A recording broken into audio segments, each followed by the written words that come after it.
I'm Leah Tyndale and welcome back to Note to Self, and I'm very excited for my guest today. He's the host of Football Ramble, which has been going forever and has over 10 million annual listeners. I think that's the correct number. I am, of course, talking about the amazing Luke Moore. Good morning to you, Luke. Good morning. Hello. But you also have, I should mention as well, Stak, which is the amazing podcasting company. So there are many reasons why I wanted to get you on today. And I had the privilege of making your acquaintance last year in London and, tried to pick your brain a little bit. And you gave me a few gold nuggets, but not enough. So I thought, Okay. Must try harder. I've got to get Luke back on. Yeah. Yeah. Those gold nuggets were free though, weren't they, from what I remember? So yeah, I think so. Can't so be a bad thing. No. You've got lots of things in that brain of yours. And so I want to start, because of this, of course, is Note to Self. I want to find out what's swirling around in your brain at the moment as your notes of little wisdom that you're sort of trying to live by at the moment, or maybe just something that you're pondering a lot. And so I thought with you, with all that you've got going on, what's in your mind and background that's mulling away in there? Well, in my mind is everything all the time. It's just the kind of brain I've got. And I think when you're juggling lots of different things, like I've got Stak, as you said, got Football Ramble, I've got family, obviously, and I'm moving house at the moment as well, so lots happening. I think it's really hard to find time to stop and just calm down a bit. And I think I spend a lot of my time telling the team I work with, who are perhaps mostly, if not exclusively, younger than me, and trying to get somewhere quick and trying to learn and trying to achieve, to just calm down a bit and slow down. It doesn't have to be 100 mile an hour all the time. And I think I could do well to follow that advice myself as well. But also I think the one thing I have to really remind myself all the time, and this has been constant for years, is just to be a bit kinder to myself. I think far too often you achieve what you achieve. It just, if you're not careful, it gets into that habit of just never quite being enough. What's next? What's next?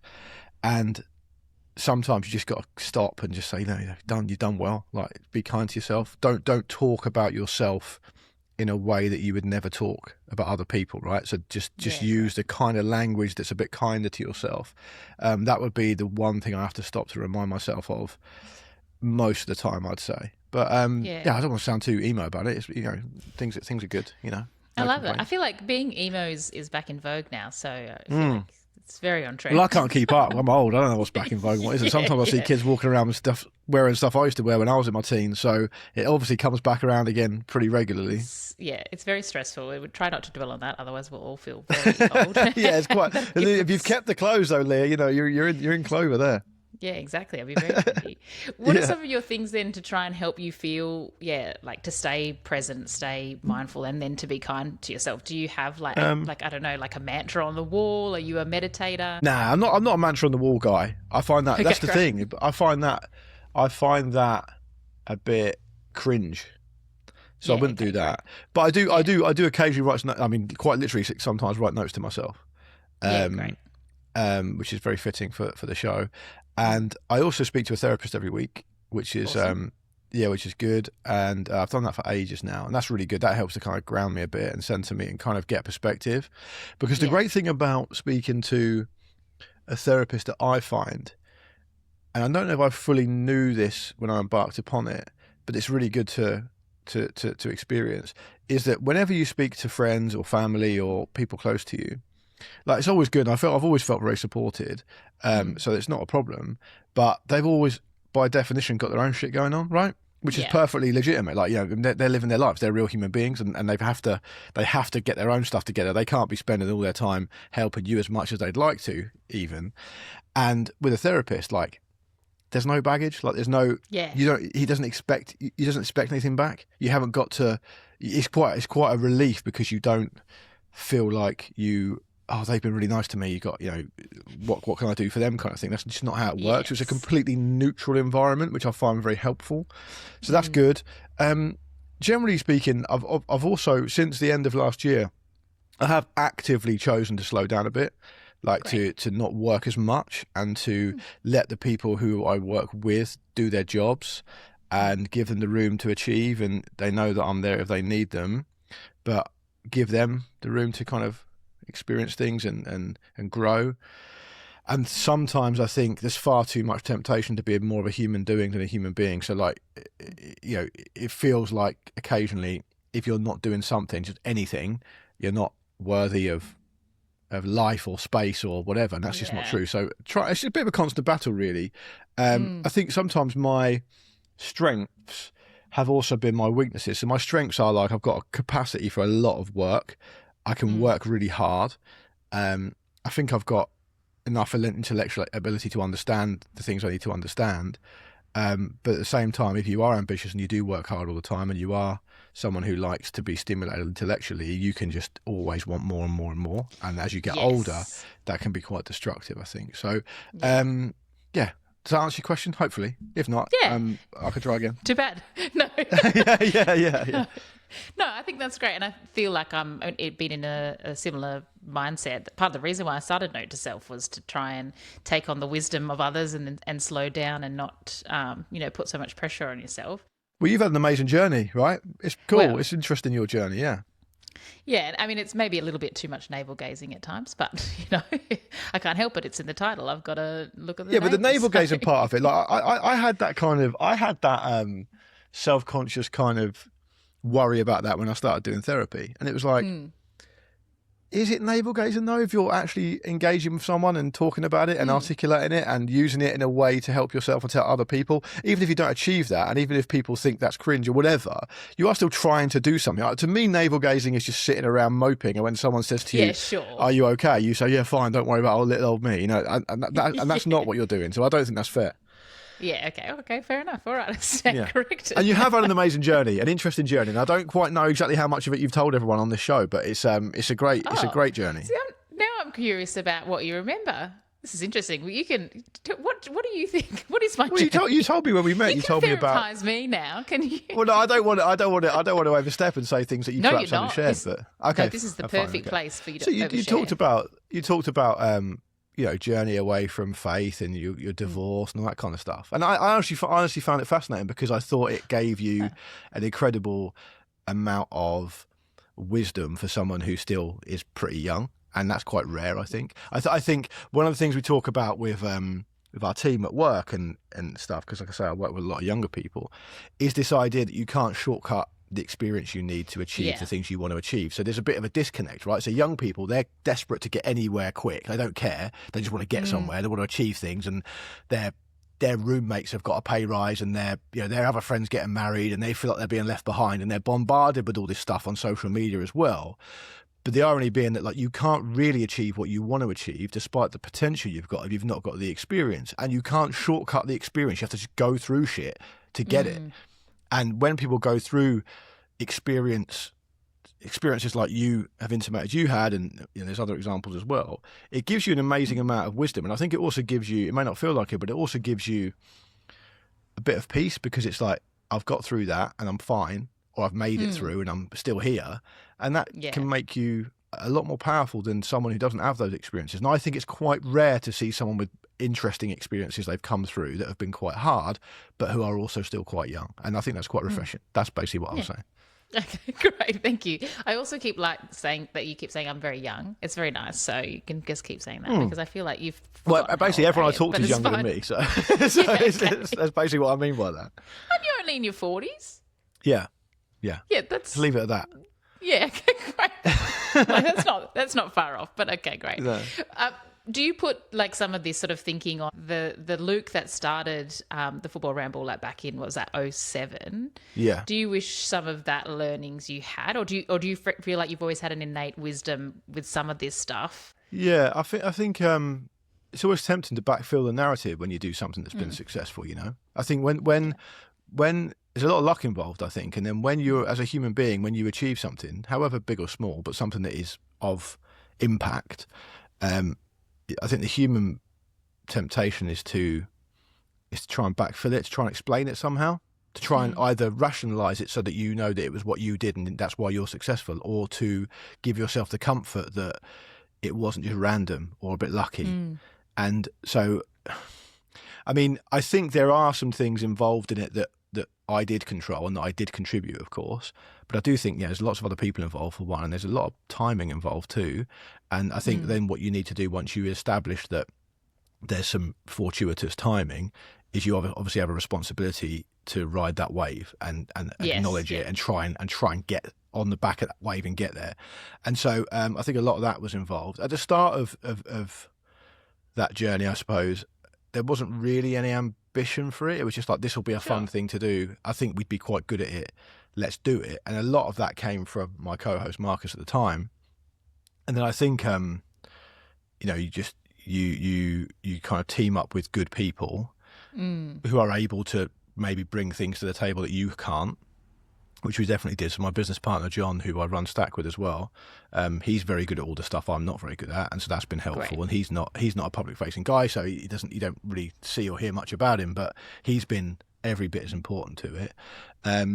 But there was no real ambition from the start. This is the thing. I sometimes feel like the world has probably changed, and in fact it almost certainly has changed. So there are different ways of doing things, but I sometimes feel like we'd say the younger generation, or maybe people who are coming up. So I was 26 when I started doing that, right? I started doing this. And so if you're 26 now, you are probably putting the end game right front and center and being like, right, this is where I want to get to. What do I do to get there? But actually, I think that's the wrong way round. To me, that's a bit of a paradox, because I think that what I did was I just lent into the stuff I really enjoyed doing and tried to maximize that as much as I could. And that way I knew that even if it failed, I would still have a really good time doing it.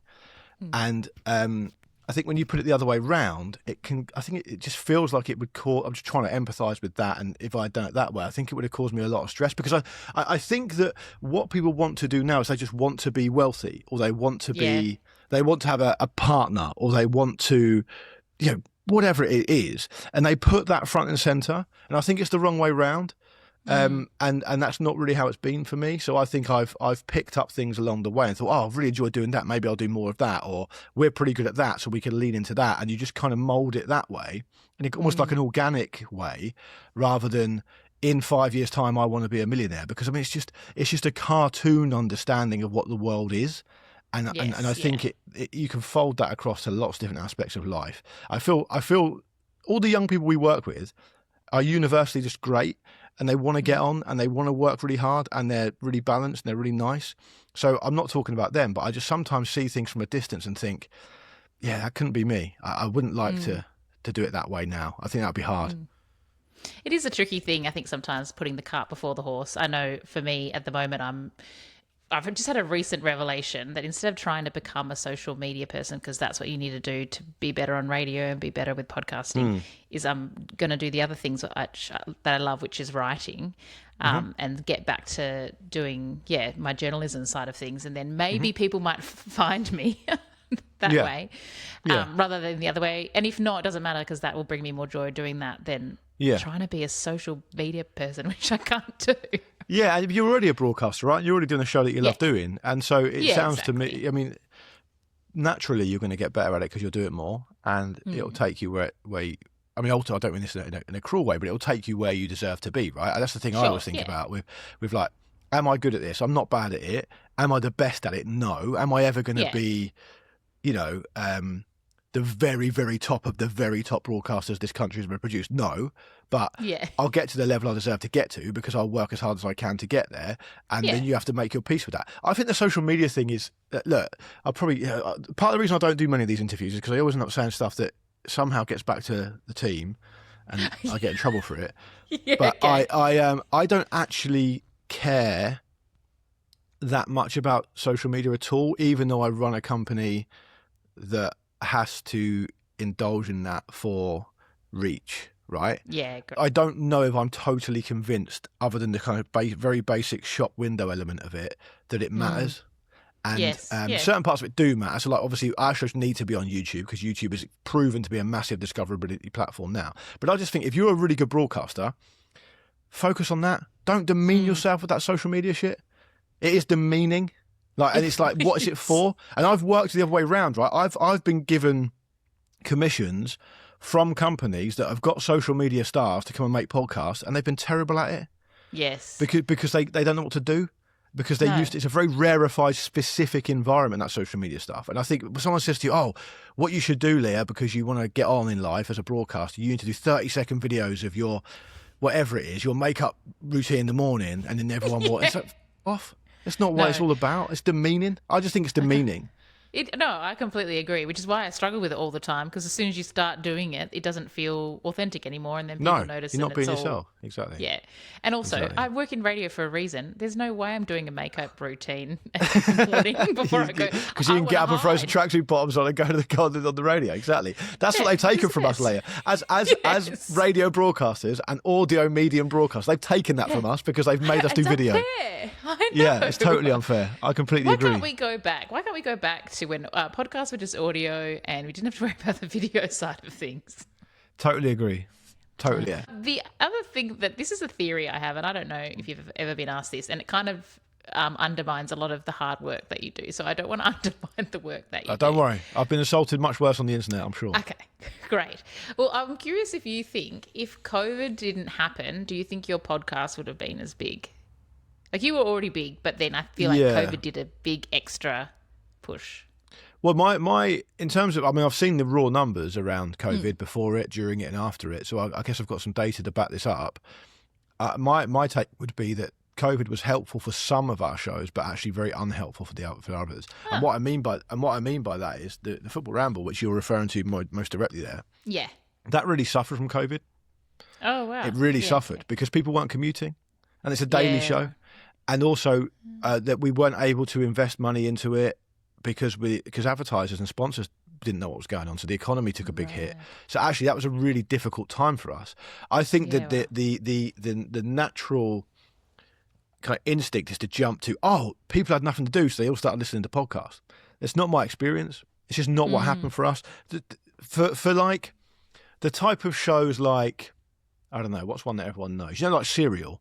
That kind for that kind of self-contained, investigative, cliffhangery type show, which was timeless, I can see how it would have exploded for them during COVID. But for the type of shows we tended to make at the time, didn't help us. Yeah, okay. And maybe it is also. So my answer is stop being so disrespectful. yeah, fair enough. I won't apologise though, because I feel like my theory might still stand. Maybe it does for some people, for sure. Yeah, and in an Australian bubble context, perhaps, because there's some people that got really big that I always think, I don't think you should have gotten big, but because everyone was at home, we could listen to more trashy, horrible that's the entertainment things. Industry all over. I see stuff and this stuff every day that comes across my desk and think, what is happening here? How are these guys popular? But absolutely horrible. Talk to me more about your ability to find contentment now, because I think you have a brain that I think is similar to my brain. That's always thinking, always doing, always trying to achieve. And then, like you said earlier about that pursuit of working and trying to push, but then also trying to find the balance. And contentment, I think, is a very tricky thing to be in, because you don't want to, I don't want to be in it too much that I no longer have ambition, but then ambition can take away your contentment. And so give me a little Luke knowledge nuggets. I don't think I can, because sadly, I find it very hard to find contentment. And I think I find it quite hard to find joy sometimes as well, which is a sad thing to admit, I think. But it's just the way my brain is. Like, it's to me, it's a difference between, like, academically, I understand and I experience that I've got a lovely family and a successful business and a good life, and I've had amazing experiences, and I'm very fortunate because I've got my health and all that kind of stuff. But in terms of actually feeling content with it and getting joy from it, it's not as often as I'd like it to be. And I think you're right. I think what you've said there about the ambition thing is part of it. And I think I've told myself for a long time that if I do treat anything as a summit or treat anything as contentment, I'll lose the edge that's got me to where I've got to. And I think that's actually just quite sad. I don't know if that is true. I think I've told myself that's the case, but I don't know if that is true. I think if you look at, I'm sure there are plenty of examples of people doing their very best work while being happy. But I just think we've got this idea in our society of that you have to somehow be hungry or tortured or unhappy to create good stuff. And that's probably not true. And Yeah, I okay. think it's probably pretty healthy in your 20s, for example, to be ambitious and to work as hard as you can, to put yourself, to give yourself that platform and get those experiences. But I think when you get to a bit older, look, I mean, the way I would put it is just that I would like to be more content, I think. And I think I have to Yes. tell myself to be more content. It's not a natural instinct. My natural instinct Yeah. is to see danger or solve a problem that hasn't happened yet in case it happens. And then I'm quite an anxious person in quite an anxious way, Yes. rather than just being, this will be fine. And let's enjoy it while we can, kind of thing. And let's worry about that shit even when it happens. So Yeah. I don't have any information on that, but what I do know is that it's something I'd like to be better at, definitely. If you are really successful, I'd love to know if you were able to do that while being content at the same time. I suspect you probably can. I think I just told myself that you can't, probably. You can't. Yeah. Because I feel the same way. I find it a very hard space to stay in. And I wonder if it is just the plight of being creative is that there's an element of perfectionism that comes in as well. So that then drives your ambition and then they feed each other. Where are those highly creative people who are also really happy and really like level-headed and, you know, I think, you know, the creativity thing's an interesting one as well, because I kind of feel like over recent years I've started to realise there's lots of different types of creativity, and sometimes being creative, in quotes, is like a fig leaf to excuse yourself from other incompetent or unacceptable shit. And the idea that, like, oh, well, so-and-so is really creative or really artistic, so they can just behave like a fucking dickhead, is something that I don't have that much patience for now. And I think I would have been much more likely to make excuses for it and for myself back in the day. But now there's just no real reason. It's like at the very extreme end, it's like, oh, that person over there, they're a genius, right? So they can, so they live on their own rules. They don't need to be polite or be good people. Of course, they've gone through, 6 different marriages because they're a genius and no one understands them. It's like, well, there probably are some people that are on some kind of spectrum that means it lends itself to that. But generally speaking, just be decent. Just be a decent person. Yeah. I think it's important, and I like to think I try to always be. I'm not always, but I do try to. And I think sometimes as creative people, we use that as an excuse, and I don't think it's right. I feel like that's a very good insight. And we probably do that for a lot of different things as well, like just make excuses because you fit into a stereotype. So play up to it, Yeah, don't have to learn human decency. That's fine. It'll be all good. Yeah. I'm curious then if we can take a look. I know we're already into the year a bit already, but in amongst your working less, are there sort of big goals for this year that you sort of want to achieve beyond? I clearly want to carry on doing what I'm doing. I enjoy doing it. I think it's a lot of people like it, and so I think it's producing like a net positive for people and for myself, so that's good.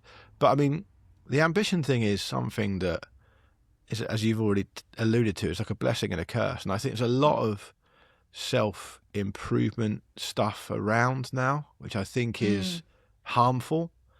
And I think mine would be probably I'd like to do a lot more work on like self-acceptance rather than self-improvement, really.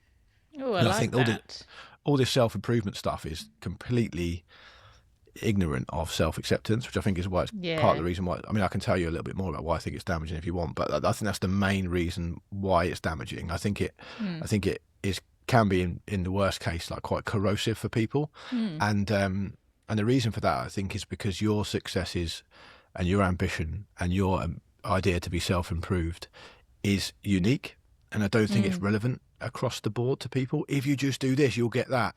If you just do this, you'll do this. Here are 5 habits to make sure you do this. I mean, it's just all fucking made up. It's just all made up, and it doesn't take into account the type of person you are and the individuality of you as a human being. And so what you should work on, I think what I'd like to work on more would be the idea that there are probably 50 things that I'm never going to be, right? So could I take the 5 most impactful of those and get to the point where I'm happy, I'm accepting of that, right? And it can be anything from, you're never going to be a brilliant sportsman or whatever, or you're never going to look like that, or you're never going to be that age again, or whatever. And I just think I don't want it to be like a mental health race to the bottom where you just are unhappy all the time because you're trying to self-improve in a way that you can't.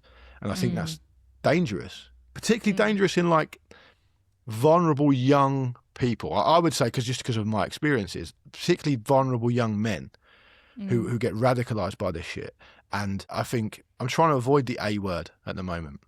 No, I mean, it's one of those things, I think, if you are wired a little bit like you and I are, and I'm clumping us together because, I'm making lots of assumptions. But No, that's okay. if you are wired similarly to us, a little bit more anxious, a little bit always, looking for the spot fires and ambition, then having that drive is not helpful. And so you're already not accepting of yourself because that's part of that momentum that you can get. Because you think you always want to be better. Yeah. Yeah, and give you, rod to your own back, and then you're more likely to achieve. So I agree. I think that's a very astute note to self. I wasn't expecting to get so many pearls, to be honest. You don't have to sound so surprised, Leah. I actually am. I'm surprised. I didn't know what. I'm surprised at myself. But you don't have to. You don't have to sound surprised. Like you're supposed to be like, oh yeah, I knew you'd be good at this. Yeah, That's why I asked. Foresight. No, usually it's more of an instinct thing. I think my guess. I'm like, oh yeah, that'd be a good chat. And so there you go. Well, let's fingers crossed. So far, hopefully it is. Yeah. I just on the serious note, I do think my kind of touch point, or my kind of like buzzer kind of subject is, I think at the moment anyway, is just like young men in society, like like the idea that, are we helping like young men? And I'm only focusing on men because I think there's a couple of reasons, but the main ones are that I obviously am a man, so like it's more pertinent to me. And I also do think that, in this country at least, the social economic groups that are most likely to be left behind are like white working class men and working class boys, sorry. And that really strikes a chord with me because that's what I was, right? Yeah. And so I sometimes despair when I look around at all the shit that's going on and think, are we helping? Are we helping here? And sometimes we are trying to help, but we're doing it in a shitty way, in my view. And then sometimes the stuff we're doing is like actively corrosive, right? Yes. And it's a combination of all these different things. We work with, at our place, we've got 13 full-time people, and the majority of them are young men. I mean, it's a bit more diverse than that, but generally it's young men. And I try to, I'm not saying I always achieve it, but I try to model what I feel like they should be doing, at least in the workplace, right? So it's hopefully about things like hard work is important, reliability, punctuality, treating other people well, but also not letting them take the piss out of you, right? So if they are going to, push the boundary a bit or let themselves down or let their teammates down, you tell them, and you tell them in a respectful kind of but firm way.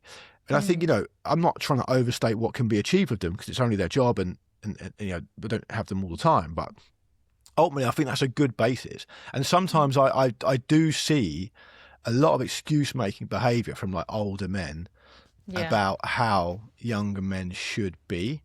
And I'm not trying to get into the kind of the moralising about personal lives and how people want to choose to live their lives, because I think if you're a consenting adult, you do what you want to do, right? As long as you're not hurting anyone else, that's fine. But in terms of how you get there to give yourself the platform to achieve, but also to have a fulfilling life, there's loads of like basic stuff that I just don't think is done. And maybe, and we can't assume that people have parents that are going to tell them, it's not always going to be the case. So that stuff to me is super important. I don't actually really know how we got into talking about this, but that's basically how I feel about it. No, great, and I love that. I think that's really important. Like, unfortunately, we're getting more information from more sources, so it'd be better to come from a trusted source, like when you do have a good boss. And I suppose that's the difference as well. A workplace now needs to provide more than it ever did before.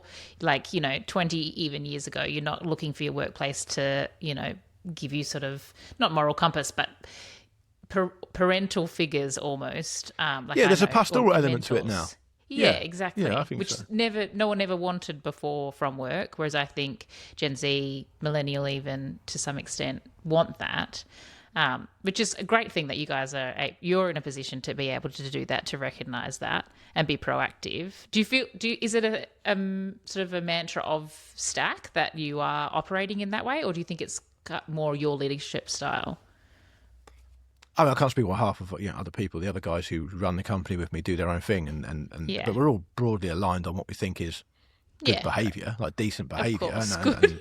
we'd have different attitudes probably towards that and the execution of that. But part of the reason is that people spend so much time on their phones now, right? And the phone is basically the thief of your time, and it's the same for me. I'm just as bad. If you're a bit more vulnerable and a bit less experienced, and you're getting bombarded with this messaging, a lot of this messaging is almost like wolf in sheep's clothing stuff. By which I mean it purports to be helping you. But actually, it's more about it says everything about the person who's saying it and nothing about the intended audience, right? Those people who are doing that shit, whether it's self-improvement or fucking life coaching or even sometimes purports to be like mentoring, more often than not, it's just bullshit. It's about them. It's about their clout. It's about them getting more successful and them getting wealthier and them, doing that. And obviously, there are really extreme examples of this, like the Andrew Tates of, which are, to my mind at least, pretty obviously terrible. But some of it is a lot more. These are the 5 daily habits you should adopt to achieve, and it's just mental stuff. Like it's stuff like. Yeah, it's like 100 press-ups a morning. It's like, no one does 100 fucking press-ups a morning. Like, and part of the reason I don't get involved in that shit is in that way is because trying to be an honest person, a lot of the stuff that's been contributing towards what I've done, I don't fucking know why it happened. Yeah, and it's important to say that. Like, I worked as hard as I could. I tried to take the opportunities I can, and a lot of it's unknown, right? And I just finally, before I rant about it forever, the reason that's really important to establish is because it may well be in many different situations there is no secret answer to this, and so therefore, if you go through your life thinking there is, you're going to be unhappy because you're unlikely to ever get it. And that's not. It's like a video game where you want to get to the next level, but there's no way of doing it. So you just play it endlessly forever and just get more and more annoyed and frustrated. And I see that a lot, and I think that's really unhelpful, to say the least, right? Absolutely. I mean, that's what faith was for me, unfortunately, is I was waiting for God to open the big, beautiful door and of fame and fortune to land in my lap because I have been chosen by him. Yeah. But it made me, it made me not proactive or look at what I could improve on. It made me miss out on opportunities because I was waiting for it to land in my lap. So that is my experience. Also, you've basically offset that. You've basically handed that over to someone else's responsibility, right? You've basically delegated that to God or whatever, and that's obviously that's just not how it works, is it? It's his fault if I failed. So no, I'm not jaded at all. No. I think that it's really interesting, and I don't know what you feel about the Manosphere either. Did you enjoy the documentary? I know. Full disclosure, the producer of it is a friend of mine, so I had the heads up when it's being made, I guess. So I was excited for it, and I think a lot of people of my generation have grown up watching Louis Theroux, so like it's interesting to see him in that way. I think Louis Theroux's at his best when he's talking to kind of quote unquote real people. I don't have a huge interest in him interviewing traditional celebrities personally, but I think that kind of stuff was like a welcome return to form. I think it is interesting, and do you know what it is I did watch it. I didn't struggle to watch it like some people have said, it's just so difficult to watch. I didn't find it difficult to watch. I found it just quite sad, and I found it quite interesting. It goes back to what I said before. Every single one of those lads have either absent fathers or incompetent fathers. And as far as maybe it's because I'm a bit older and I am old enough to be father to some of them. There was one bit in it with one of them where the dad is kind of there, mentioned kind of in an obscure fashion, and he's actually an old professional rugby player. I mean, I am the parent of a son, right? And I cannot think of anything more shameful than my son turning out like that because I wasn't present. And I think there's an element to it where if you are present and you try your very best and you parent as best you can and it still turns out bad, you at least know you've done what you can, right? You at least know you've done your best. But to be totally absent and not interested and to see a young man turn out like that is shameful. Like, and I think that kid, I feel sorry for him. Like, honestly, I know he's done some terrible things, and I don't excuse that. And I'm not trying to trivialise the hurt he's caused to other people, because that's obviously valid and probably the most important thing in this. But to be honest, I just, as an older man who has had his fair share of kind of difficulties and successes and failures and stuff, and has just been essentially had the edges knocked off me by life generally, just feel sad for him. He's obviously he's just a frightened kid, and he's trying to make sense of the world, and he can't because he's got no fucking tools, and no one's given him the tools to do it, and he's reacted in the worst way possible. And it's, you know, and it's important to shed a light on that stuff. In fact, it's a much better articulation of what I was saying earlier about, you know, a lot of young men are just lost, right? They're given they're given kind of given privilege in some way, because obviously traditionally it's been far harder for, say, you know, non-white people and non-males, like for lots of different reasons. I totally understand that, and I'm not trying to gaslight people about that, because obviously over the last 100 years or so that's definitely been the case. But I think it doesn't trivialise the fact that it's a lot. Here's another way of looking at it, right? So the patriarchy, for example, we live in a patriarchal society, right? And I think that's bad. But the reasons I think it's bad are probably quite different from the reasons you think it's bad. I think it's bad because it doesn't work for 99% of men either. Yes. Right? Yes, agreed. So the understanding of it is that it's not just that men run society, it's like a certain type of heteronormative man runs society. And if you are not like that, you're going to miss out as well. So actually it's not protecting men, it's protecting a very small percentage of men, right? Yes. And I think when you see a lot of young lads growing up now that don't fit into that, they are going to lash out. They are going to respond in several different unhelpful ways, of which you see in that Louis Theroux show in the extreme example, right? So it's not to make excuses for them. They're adults, most of them, and they are responsible for what they're doing. But, you know, I mean, I don't think they've been given the best chance. They've had no one to say to them, really, what are you doing? This is ridiculous. Just grow up, you know. And maybe we've lost that a bit, I think. You know, I agree. I'd walked away feeling just very sorry for the people in that show, and that they're really missing out on the true experience of love and being loved. Totally. And, yeah, being in good quality relationships. And so it's more heartbreaking than anything. They're frightened of it. A lot of them are they're frightened of women. Yeah. And it manifests itself in a super hyper aggressive way. Yeah. Because they're frightened. Like if anyone who's got any experience of relationships or love or sex or anything like that, they've basically had their brain totally addled probably by porn. They've lived the entirety of their life online. They only understand the transactional nature of a relationship, whatever it may be. And as you say, rightly, they're not opening themselves up to the entirety of human relationships. And the unknown part of it frightens them. I feel we've just scratched the surface of this very juicy topic. We're going to run out of time. But I would actually like to just quickly circle back, if you're comfortable talking about, and if you've got one, because I've talked a lot about parenting things with different guests on this podcast. Obviously, I'm not a parent, but everyone and many of my listeners are. And from a female perspective, but I always find it really interesting to get dads on and to, if they've got a bit of a note to self about being a dad, because it is a little bit of a different kettle of fish, but there's always lots of wisdom to be shared. Yeah, it's hard. It's really hard. And it's the hardest thing I've ever done. And it's opened me up to I don't think I was ever an emotionally stunted person necessarily anyway, as in I don't think I was totally incapable of sharing my emotions anyway, but the emotional plane it opens you up to is quite big.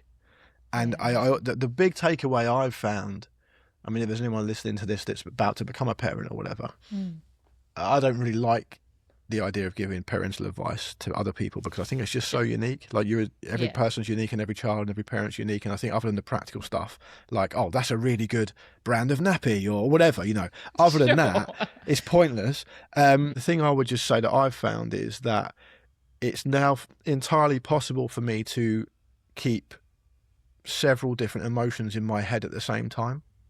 And that might sound a bit weird, but ultimately, like, it is possible to be really frustrated and really almost despairing and really tired but also full of love at the same time. And I think far too often, I think, in society, you got these kind of absolutes where it's like love or hate, or joy or despair, or anger or happiness. Actually, like, since I've become a parent, I've realised that they aren't absolutes. They're kind of it's a big mix. Yeah. And sometimes you can be despairing or impatient directly because you love that person so much. Yes. And so that's been quite hard to wrestle with, because I think sometimes at the start of it, and I'm still fairly at the start of the journey, I suppose. My son will be 3 next month, so I've not been a parent for that long, really. But the idea that I would be guilty because I felt angry about something, but at the same time, if I explored it, I would think, but I've never stopped loving him more than anything else in the world ever since he was born. So this can't be invalid. This can't be an invalid emotion, but at the same time, it's not the full story. Yeah. And whereas I think a lot of my emotional experience before I became a dad was quite linear and quite one-dimensional. I'm pissed off with this because of this, and actually, a lot of it now is bracketed up with like worry and concern for safety and being a carer and being bombarded. Almost like you just feel like you want to bombard the kid with love, but as they get older, they need to learn things themselves, right? So you can't do everything for them. You've got to give them the room to learn stuff and have experiences. And so it's just bonkers. The whole thing is just bonkers and really hard. And really hard, because I tell you, the final thing I would say on it is that I watched a TV program fairly recently, and it was one of these kind of general helping out a family with their finances and their budget and their healthy eating and all that kind of generally quite patronising shit that people like, right? Great. And it was about this. In many ways, it was a very good program. I mean, it probably wasn't quite for me, but I just ended up watching it. But it was about a woman who's a single mother of 4 kids. Wow. And these guys came in and said, look, this is how you can, make healthy meals, and this is how you can budget for all that kind of shit, right? And my overwhelming kind of takeaway was like, first of all, was like, how is she? I've got 1 kid, and there's 2 of us, and this is really fucking hard. Like, so how is she doing 4 as a solo parent, right? Yeah. And I just kind of wrestled with that for a bit, but then I kind of came to a conclusion, is that she's able to do that because she has completely suspended any idea of her own self, right? Yeah. In many ways, I think it's probably the most admirable, impressive thing you can do. You have essentially completely subjugated yourself in the pursuit of making life as good as it can be for your 4 children, right? And that's an amazing thing. And I think a lot of my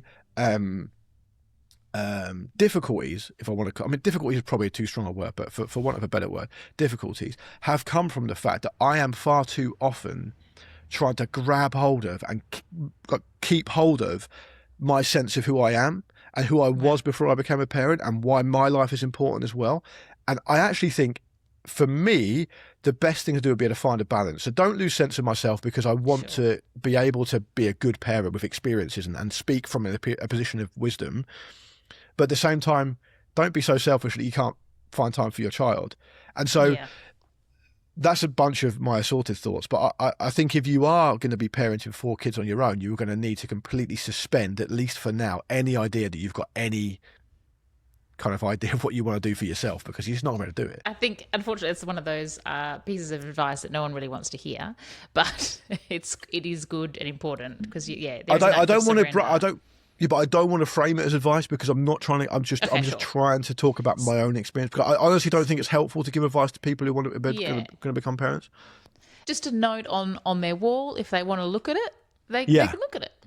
And if because you know what happens, Leah, is it like your kids start sleeping well, which touch wood my son does now, and you're the smuggest parent in the world, and it's fucking grating on other parents at the playground when they've been up all night. They don't want to hear it. Well, if you just do this, cheers, you've had 8 hours sleep. I'll fucking have none. So, honestly, it's like a truism in life generally. I mean, if you talk about notes to self, to me, a great piece of universal advice, if you want one, is get a good night's sleep, because that is the platform for everything you do. Like, if when you're in your 20s and you want to go out on the piss all the time, you can kind of wing it and you can bluff it and you learn some stuff from that. You think, you give yourself a bit of confidence because you do know it.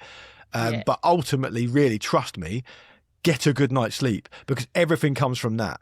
I can handle anything with my business, with my son. I can deal with anything if I'm well rested. If I'm not, it goes off a cliff sometimes. And that is the best note to self. And you're on the breakfast show, right? Like so you can't. Yeah. No. Well, that's it. I was going to say it's almost 2 hours before my bedtime now. So in order to get that full 8 hours sleep, yeah, right. I go to bed at 7:30 every night because I will not function. I'm a nana, but I have no shame. No, that's good. You've got to do what's right for you. Absolutely. Yeah. That's why you're the broadcaster you are. Yeah, perfect note to self to finish on. There's so much passion in that too, which I really love. Is there anything else that springs to mind though that you're like, hang on, there's this piece of wisdom too, and like, are you on a roll? Do you want anything else? No, I think be kind to yourself, get enough sleep, do the basic stuff well. I think I know you want to wrap up, and I will genuinely talk all day, but I think on the mental health thing, I'm not qualified to give any kind of medical advice, so I'm going to get that out there first of all. But great.